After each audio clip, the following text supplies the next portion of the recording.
Next quick daddy.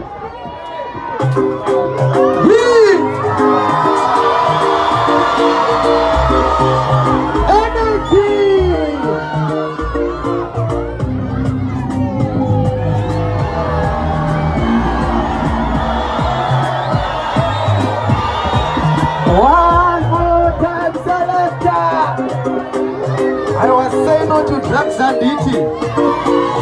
Don't go back to your city. Chivamanga, okay. Chandaga rambira mkazi. Diamond.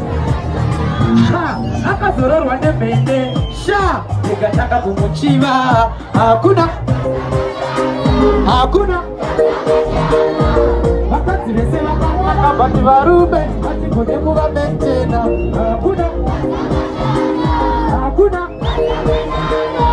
Wakati mesema kama bati varume, ati kode drop. Okay, wa uno tichi dura. Zima unakuongorora. Mari yako ndo yapera. Kachorwa nemumwe mnoto mchemera. Hakuna baby slender. Itafurika tetano spenda. Charino da chese ya chitenga. Dopa unaona kuti charakadenga. Hakuna. Wakati mesema kama bati varume. Dopa itapechikere. Mafati esim kanzo mulibere. Rochimbe sandi. Okay. Nikando yeta kumbo. Shadane simba. Ziriguitika. Touch it away. Next tune. Zinoda kutaura ne unyoro. Zinoda kutaura ne unyoro. Wandi batira machansi. Sorry, takandi chichita. Ongundi ne chipere. Asiba kupunza chipere. Azindi. Zinoda kutaura ne unyoro. Azindi. Dash it away. Next tune.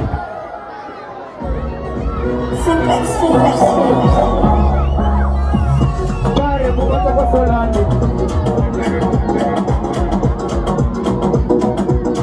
Okay, chivava. Vamwe wakati shirino sofa. Utinateka sofa.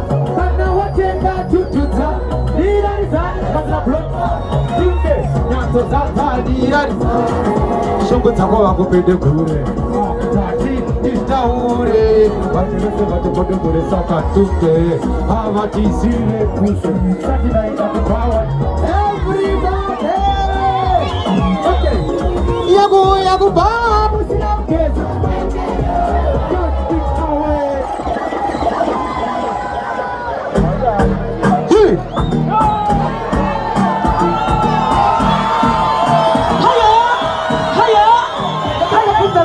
Zikati Emelina, zikati Maiwe, zikati Ndoti Katarina, zikati Ha, zikati Ndoti Sarafina, Mazita Angu, hey,